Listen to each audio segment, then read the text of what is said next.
श्री राधा कृष्णाय नमो नमः। सर्वप्रथम मैं भगवान श्री राधा गोविंद के श्री चरण कमलों की वंदना करता हूँ। आप सभी भक्त श्रोताजनों को भी सादर नमस्कार करता हूँ। श्री कबीर दोहावली से अब तक हम 22 भागों में 550 दोहों के भावार्थ का श्रवण कर चुके हैं। इसे आगे बढ़ाते हुए आज हम अगले 25 दोहों के भावार्थ का श्रवण करेंगे, जो इस प्रकार से है। मथुरा काशी द्वारिका हरिद्वार जगन्नाथ, साधु संगति हरि भजन बिन कछु न आवे हाथ। मथुरा, काशी, द्वारकापुरी, हरिद्वार और जगन्नाथ आदि प्रसिद्ध तीर्थ स्थलों पर भ्रमण करने से कुछ नहीं होता। जब तक साधुजनों की सत्संगति नहीं प्राप्त होगी, प्रभु के नाम का ध्यान भजन नहीं करोगे, तब तक कुछ भी हाथ नहीं आएगा। तुम्हारा भ्रमण करना व्यर्थ है। कबीर संगति साधु की जो करी जाने कोय, सकल विरत चंदन भय बांस न चंदन होए। संत शिरोमणि कबीरदास जी कहते हैं कि साधुजनों की संगति करने वाला ही उनके गुण को जानता है। ठीक उसी प्रकार जैसे चंदन वृक्ष के निकट बांस से सभी वृक्ष चंदन के हो जाते हैं, किंतु बांस का पेड़ चंदन नहीं होता, क्योंकि वह अंदर से खोखला और ऊपर से कठोर होता है। अर्थात जो अभिमानी होते हैं उन पर सत्संग का कोई प्रभाव नहीं पड़ता। माला फेरत जुग गया मिटा न मन का फेर, कर का मन का डारी दे मन का मन का फेर। हाथ में माला लेकर फेरते हुए युग व्यतीत हो गया, फिर भी मन की चंचलता और सांसारिक विषय रूपी मोह भंग नहीं हुआ। कबीरदास जी सांसारिक प्राणियों को चेतावनी देते हुए कहते हैं कि हे अज्ञानियों, हाथ में जो माला लेकर फिरा रहे हो, उसे फेंक कर सर्वप्रथम अपने हृदय की माला को शुद्ध करो और एकाग्रचित होकर प्रभु का ध्यान करो। बंदे तू कर बंदगी तो पावे दीदार, अवसर मानुष जन्म का बहुरे ना बारंबार। सदगुरु के भक्तों को बंदगी करने की प्रेरणा देते हुए संत शिरोमणि कबीर जी कहते हैं कि सदगुरु की सेवा और बंदगी कर, तभी तुझे आत्मदर्शन का ज्ञान प्राप्त होगा। मनुष्य जीवन बार बार नहीं मिलता। समस्त योनियों में मानव योनि सर्वश्रेष्ठ है, जो कठिन परिश्रम और सौभाग्य से मिलती है। अतः उसे व्यर्थ ना गवा। सद्गुरु का ध्यान कर, जिससे कल्याण होगा। कल्याण का अन्य कोई मार्ग नहीं है। यह तन काचा कुंभ है चोट चह दिस खाए, एक ही गुरु के नाम बिन जदी तदी परलय जाए। यह शरीर मिट्टी के बने हुए कच्चे घड़े के समान है, जो चारों ओर से चोट खाता है, अर्थात दुख व्याधि रूपी चोट से सदैव पीड़ित रहता है। मात्र सद्गुरु के नाम का सुमिरन ना करने के कारण इस पर अनेक विपत्तियां आ रही हैं, अन्यथा इसकी ऐसी दुर्दशा ना होती। यह एक न एक दिन नष्ट हो जाएगा।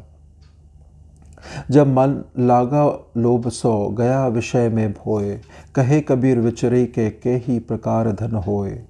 सांसारिक प्राणियों में ज्ञान वितरित करते हुए कबीरदास जी कहते हैं कि जब मानव धन संपत्ति के लोभ में पड़ जाता है, तो विषयों के चक्कर में पड़कर स्वयं को भूल जाता है, अर्थात उसे उचित अनुचित, अंधकार प्रकाश, ज्ञान अज्ञान कुछ भी दिखाई नहीं देता। हर घड़ी उसे धन संग्रह की चिंता बनी रहती है।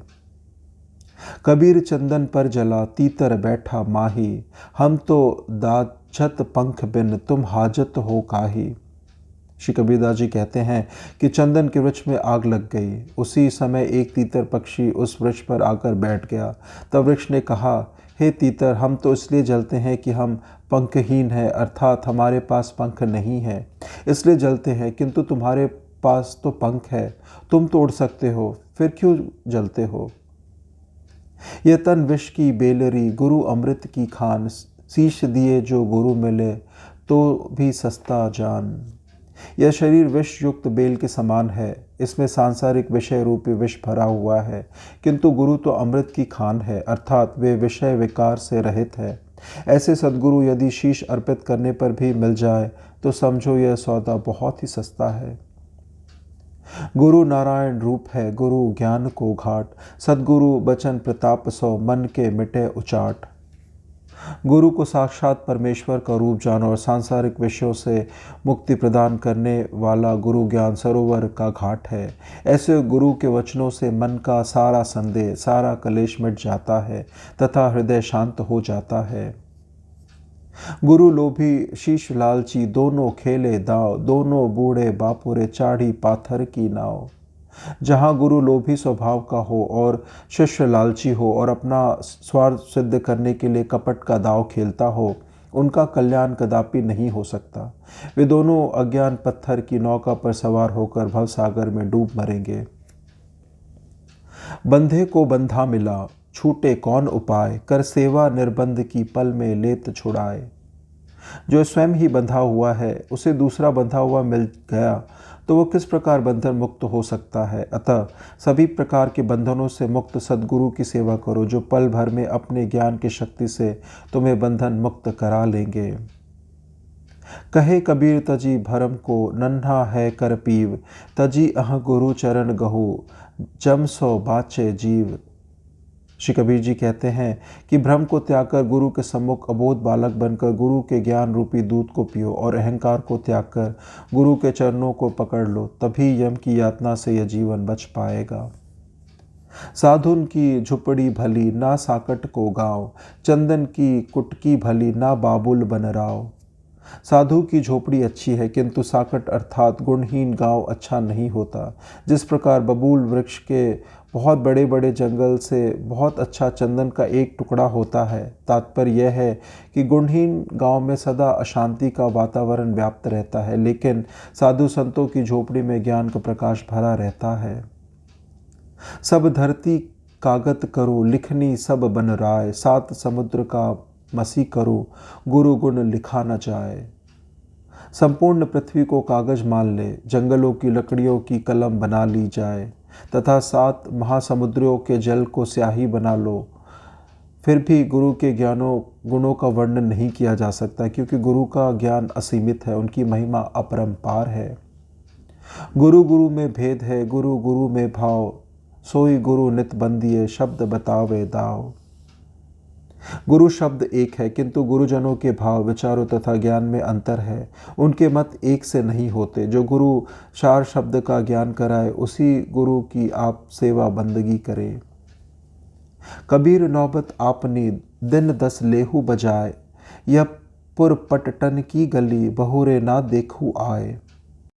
श्री कबीर जी कहते हैं कि धन दौलत, शरीर, कान आदि का गर्व करना उचित नहीं है, क्योंकि यह कुछ दिनों के लिए ही है। खुशियों के बाजे 10 दिन के लिए बजवा ले जाने के बाद फिर यहाँ लौटकर देखने के लिए नहीं आओगे। माया मरी ना मन मरा, मर गए शरीर, आशा तृष्णा ना मरी, कह गए दास कबीर। कबीरदास जी कहते हैं कि शरीर, मन, माया सब नष्ट हो जाता है, परंतु मन में उठने वाली आशा और तृष्णा कभी नष्ट नहीं होती। इसलिए संसार की मोह तृष्णा आदि में नहीं फंसना चाहिए। 10 द्वारे का पिंजरा, तामे पंछी मौन, रहे को अचरज भयो, गए अचंभा कौन। इस शरीर में जो प्राण रूपी वायु है, जिसके रहने से शरीर चलता फिरता है, बातचीत करता है, आहार विहार करता है तथा संसार के सभी सुखों का उपभोग करता है, वो प्राण रूपी वायु शरीर के 10 द्वारों में से किसी भी द्वार से निकल सकता है। इसमें कोई आश्चर्य की बात नहीं है। नहीं शीतल है चंद्रमा, हिम नहीं शीतल होए, कबीरा शीतल संत जन, नाम स्नेही होए। चंद्रमा शीतल नहीं है और वर्षा भी शीतल नहीं है, क्योंकि बर्फ की शीतलता वास्तविक नहीं है। श्री कबीर जी कहते हैं कि वास्तव में प्रभु के प्रेमी साधु संतों में ही वास्तविक शीतलता होती है, अन्य किसी में नहीं है। नींद निशानी मौत की, उठो कबीरा जाग, और रसायन छोड़ के नाम रसायन लाग। मृत्यु की निशानी निद्रा है। प्राणी को सचेत करते हुए संत शिरोमणि कबीरदास जी कहते हैं कि हे मानव, उठ, जाग, निद्रा का त्याग कर और भगवान के नाम रूपी रसायन को पी, अर्थात प्रभु का स्मरण कर। कबीरा संगति साधु की, जौ की भूसी खाए, खीर खाड़ भोजन मिले, ताकर संग न जाए। संत कबीर जी कहते हैं कि साधु संतों के साथ रहकर जौ की भूसी खाना पड़े तो प्रेम से खानी चाहिए, किंतु दुष्ट स्वभाव वालों के साथ खीर पकवान मिले तो भी उनके साथ नहीं जाना चाहिए। आए हैं सो जाएंगे, राजा रंक फकीर, एक सिंहासन चढ़ी चले, एक बंधी जंजीर। इस संसार में जो आया है उसको एक दिन जाना है, यह यथार्थ सत्य है, चाहे वह अमीर हो अथवा गरीब। प्राणी अपने कर्मों के अनुसार ही सिंहासन पर बैठता है, दूसरा जंजीरों में बांधा जाता है, अर्थात कर्म प्रधान है। चलती चक्की देख के दिया कबीरा रोए, दुई पट भीतर आए के साबित गया न कोय। चलती हुई चक्की देखकर कबीर जी रोने लगे। चक्की के दोनों पाटों के बीच आकर कोई भी दाना साबित नहीं रहा, अर्थात इस संसार रूपी चक्की के पाटों के मध्य हर किसी को पिसना है। मैं रोऊँ सब जगत को, मुँह को रोवे ना कोय, मुँह को रोवे सोचना, जो शब्द बोए की होए। मैं हर किसी के लिए रोता हूँ, किंतु मेरे लिए कोई नहीं रोता, अर्थात मेरे दर्द को कोई नहीं समझता। मेरे दर्द को वही प्राणी देख को समझ सकता है जो शब्दसार को समझता है। यह तो घर है प्रेम का, खाला का घर नाही, शीश उतारे भोई धरे, तब घर बैठे माही। यह मौसी का घर नहीं है कि जिसमें प्रवेश करने पर पूर्ण आदर और सम्मान प्राप्त होगा। यह प्रेम रूपी घर है। इस प्रेम रूपी घर में प्रवेश करने के लिए कठिन साधना की आवश्यकता होती है। अपना मस्तक काटकर धरती पर चढ़ाना होता है, तब भगवान अपने घर में प्रवेश करने की अनुमति देते हैं, अर्थात तन मन सब कुछ प्रभु के चरणों में अर्पित करो। सब ते लघुताई भली, लघुता से सब होए, जस दुतिया का चंद्रमा शीश नवे सब कोय। सबसे छोटा बनकर रहने से सर्वत्र सम्मान प्राप्त होता है तथा सभी कार्य भी सिद्ध हो जाते हैं। द्वितीया के चंद्रमा को सभी लोग सिर पर झुकाकर नमन करते हैं। इस प्रकार से श्री कबीर दोहावली से आज के दोहों के भावार्थ की संपन्नता होती है। श्रवण करने के लिए और अपना बहुमूल्य समय देने के लिए आपको धन्यवाद। श्री राधा कृष्णाय नमो नमः।